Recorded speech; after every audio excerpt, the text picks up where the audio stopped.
Share করলাম কুমড়ো, আলু, চিংড়ি, পুঁই শাকের ঘন্ট। কড়াইতে সাদা তেল দিয়েছি, 4 টেবিল চামচ। তেল গরম হয়ে গেছে। কুমড়ো, আলু, পুঁই শাকের ডাঁটা দিয়ে লো টু মিডিয়াম ফ্লেমে নাড়াচাড়া করে নিতে হবে। এখানে আমি 7 মিনিট ভেজে নিয়েছি। তারপর পুঁই শাক দিয়ে দেব। পুঁই শাক দিয়ে লো টু মিডিয়াম ফ্লেমে নাড়াচাড়া করে নিতে হবে। আপনারা সর্ষের তেল ব্যবহার করতে পারেন, এখানে আমি সাদা তেল ব্যবহার করেছি।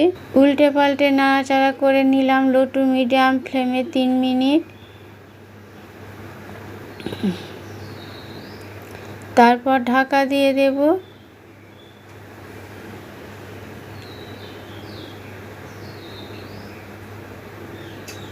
দুশো গ্রাম মাঝারি সাইজের চিংড়ি পরিষ্কার করে ধুয়ে নিয়ে মাথা কেটে বাদ দিয়েছি। পিঠের কালো নোংরা বার করে নিয়েছি। ঢাকা দিয়ে লো টু মিডিয়াম ফ্লেমে 2 মিনিট ফুটিয়ে নিয়েছি। ঢাকা খুলে দিয়েছি। স্বাদ মতো লবণ দিয়েছি। মেজারমেন্ট কাপের 1 কাপ নর্মাল জল দিয়ে ঢাকা দিয়ে দেব। ভালো করে নাড়াচাড়া করে মিশিয়ে নেব। লো টু মিডিয়াম ফ্লেমে ঢাকা দিয়ে 7 মিনিট ফুটিয়ে নিয়েছি। সিদ্ধ হয়ে গেছে, নামিয়ে নেব। কড়াইতে 2 টেবিল চামচ সাদা তেল দিয়েছি। মশলা মাখানো চিংড়ি, লবণ, হলুদ, লঙ্কার গুঁড়ো 1/2 চা চামচ দিয়ে মেখে রেখেছিলাম দিয়ে দিলাম। 3 মিনিট ভেজে নিয়েছি।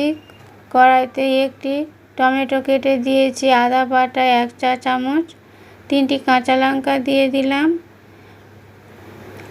গোটা জিরা দিয়েছি 1/2 চা চামচ। নাড়াচাড়া করে নিলাম 1 মিনিট। জিরা, ধনের গুঁড়ো 1 চা চামচ, হলুদ গুঁড়ো 1/2 চা চামচ, সামান্য পরিমাণ লঙ্কার গুঁড়ো দিলাম। সিদ্ধ কুমড়ো, আলু, পুঁই শাক দিয়ে দিলাম। ভালো করে মশলার সাথে নাড়াচাড়া করে মিশিয়ে নিতে হবে।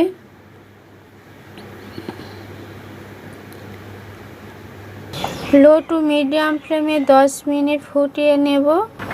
1 চা চামচ মিষ্টি দিয়ে দিলাম। একটু নাড়াচাড়া করে নিলাম। দারুণ টেস্টি এই রেসিপি, বন্ধুরা আপনারা তৈরি করে খাবেন, খুব ভালো লাগবে। রেসিপি তুলে একটু ছেলেকে দিয়েছিলাম। ভালো করে নাড়াচাড়া করে নিলাম। ভাজা জিরার গুঁড়ো 1 টেবিল চামচ দিয়ে দিলাম। ভাজা জিরার গুঁড়ো দিয়ে 2 মিনিট ফুটিয়ে নিয়েছি। তৈরি হয়ে গেছে, নামিয়ে নেব।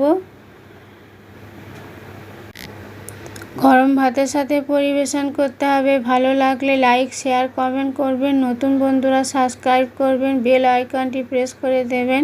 নতুন ভিডিও নিয়ে হাজির হচ্ছে আপনাদের কাছে। সবাই সুস্থ থাকবেন, ভালো থাকবেন। নমস্কার।